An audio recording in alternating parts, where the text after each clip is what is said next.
Ketika saudara kita itu ada persoalan, tapi berkumpulnya tidak hanya sekadar berkumpul gara-gara pemilu, gara-gara pilkada, pecah persaudaraan kita.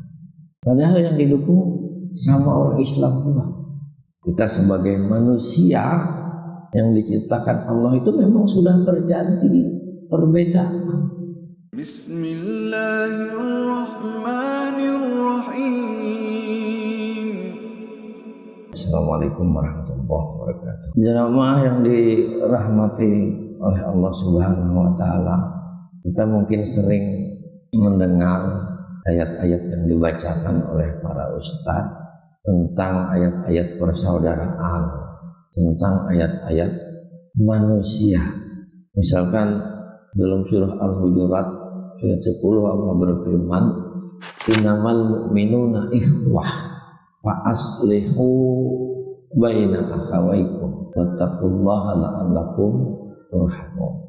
Apa kata Allah? Sesungguhnya orang yang beriman itu, kenal ataupun tidak, kita sepanjang dia beriman, dimanapun dia berada, maka dia adalah saudara kita seiman. Maka kata Allah, ketika mereka itu adalah saudara kita, maka Allah katakan, ketika saudara kita itu ada persoalan, ada masalah, ada sesuatu yang dihadapinya yang rumit di dalam perjalanan hidupnya, yuk kita selesaikan. Makanya kalau kita melaksanakan sholat Jumat, ayat itu kan diturunkan karena ada sebab. Apa sebabnya? Karena dulu kaum jahiliyah itu selama setiap pekan itu selalu urusannya dunia saja.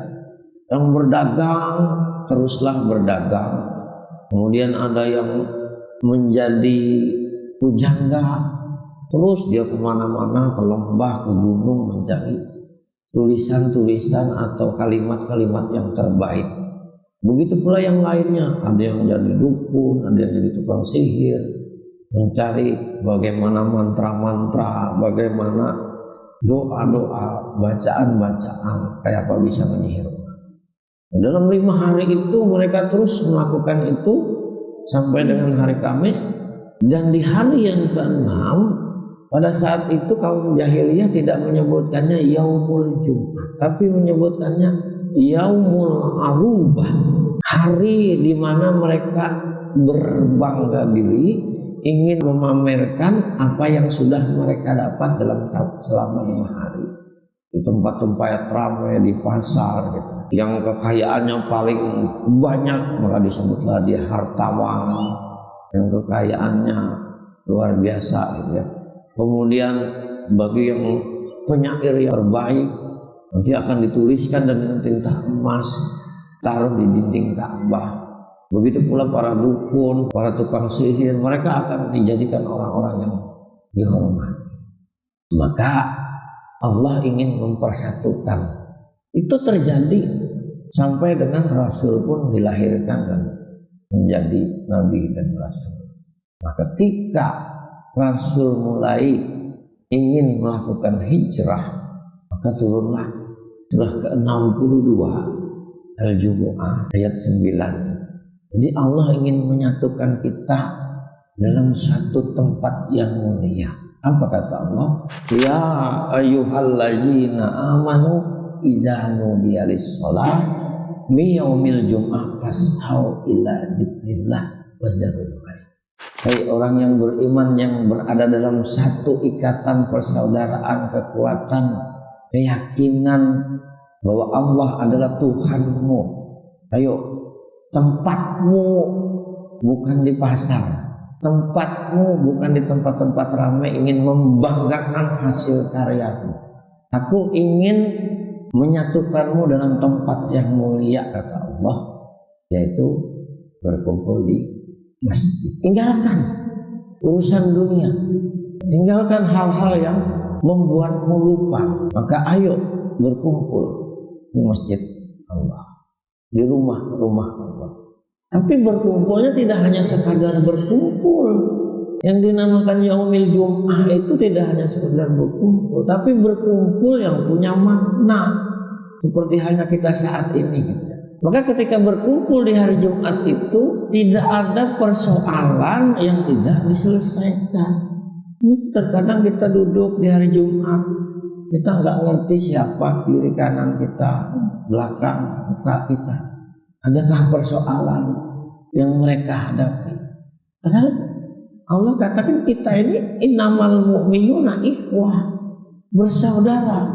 Maka Allah menginginkan ketika kita ngumpul seminggu sekali, maka tidak ada persoalan-persoalan yang tidak bisa diselesaikan. Di zaman Rasulullah, ketika orang keluar dari setelah melaksanakan sholat Jumat, tidak ada persoalan lagi yang dipikirkan, yang dibawa ketika dia keluar. Ada yang persoalan anaknya sakit, selesaikan bagaimana menolong dia. Ada yang tidak punya pekerjaan, ketemu di hari Jumat, ketemu orang yang banyak lapangan pekerjaan, selesaikan pekerjaannya. Begitu seterusnya yang dilakukan, yang diinginkan Allah. Tinggalkan yaumul arubah, maka kita satukan persaudaraan kita dalam yaumul Jumat. Yang kedua, supaya innamal mu'minuna ikhwah itu tetap menyatu dan tetap melekat di dalam diri setiap orang yang beriman, maka kata Allah, apapun aktivitasmu setelah sholat, pergi kemana saja, mencari nafkah dan sebagainya, tapi apa kata Allah? Fas'au ila zikrillah. Zikir, ingat, sholat adalah bagian dari zikrullah. Aqimis sholat dari zikri. Membaca Quran adalah bagian dari zikrullah. Inna nahnu nazalna zikra wa inna lahu lahafizun. Setiap aktivitas pun Allah mengisyaratkan supaya kita zikrullah. Alladzina yazkuruna Allaha qiyaman wa qu'udan wa 'ala junubihim. Ini artinya Allah mengisyaratkan kepada kita dalam keadaan apapun, berjalan, makan, naik kendaraan, bekerja dan lain sebagainya. Setiap aktivitas kita, maka zikrullah yang harus kita. Ketika Allah mengatakan fantasyiru fil ardi wabtaghu min fadlillah wa zikrullah, Allah izinkan kita setelah sholat, ayo cari bertebaran di muka bumi, tapi ingat, tetap mengingat Allah, wazkurullah. Supaya apa? La'allakum tuflihun. Kalau kita ingat kepada Allah di dalam setiap apapun kegiatan kita, maka kata Allah, itulah orang-orang yang akan mendapat keberuntungan yang bahagia. Maka ketika ini terjadi, sebenarnya tidak ada perselisihan di antara kita sesama orang yang beriman. Kalau toh ada apa aslihu bainakum. Ini kita yang celaka nih gara-gara pemilu, gara-gara pilkada, pecah persaudaraan kita. Padahal yang didukung sama orang Islam juga. Tapi ketika yang satu jadi, yang satu tidak, maka disingkirkan, dibuang jauh-jauh. Ini nggak dukung saya. Katanya innamal mu'minuna ikhwah. Katanya kita bersaudara. Harusnya kan tidak begitu. Biarkan hiruk pikuk pemilu pilkada itu berjalan sesuai dengan aturannya. Ketika selesai, maka itu adalah takdir yang telah ditetapkan oleh Allah. Ayo kita jalan sama-sama, tidak lagi berpecahan. Kita hanya melaksanakan syariat. Kita hanya melaksanakan proses demokrasi. Kita hanya melaksanakan undang-undang. Tapi ketentuan dan takdir Allah sudah ada di dalamnya. Maka jamaah yang dirahmati oleh Allah, kita sebagai manusia yang diciptakan Allah itu memang sudah terjadi perbedaan. Ayat 13-nya kan menjelaskan, ya ayuhan nas inna khalaqnakum min zakari wa unsa wa ja'alnakum syu'uban wa qabaila lita'arafu. Nggak bisa kita ini sama tabiat, karakter Jawa dengan Dayak sangat jauh perbedaan kultur budayanya. Makassar dengan Banjar berbeda, kemudian Batak dengan Jawa itu berbeda. Tapi Allah menginginkan kita ta'aruf. Ta'aruf itu bukan hanya kenal, tapi bagaimana menciptakan kedamaian, bagaimana menciptakan ketentraman, karena kita ini bersaudara. Buat apa Rasulullah mengatakan dan kita hafal itu lil mu'minin al-mu'minu lil mu'min kal bunyani yashuddu ba'duhum ba'dan. Kita ini ibarat satu bangunan, ibarat tubuh kita. Ketika kaki yang diinjak atau kaki yang tersandung batu, kan bukan kaki yang ngomong, tapi mulut. Aduh, ketika tangan keseleo, bukan tangan yang ngomong, tapi mulut.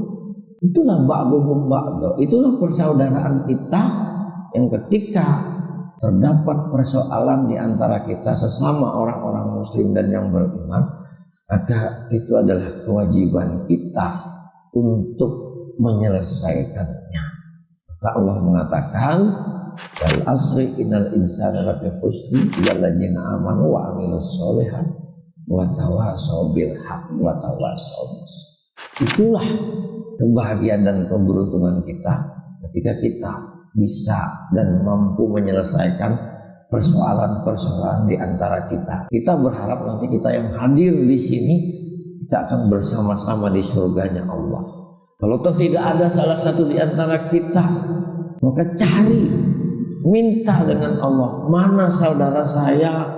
Mudah-mudahan kita tetap berada di dalam persaudaraan yang dibimbing, dirahmati oleh Allah Subhanahu wa ta'ala. Hadanallahu wa iyyakum ajmain. Subhanakallahumma wa bihamdika asyhadu an la ilaha illa anta astaghfiruka wa atubu ilaik.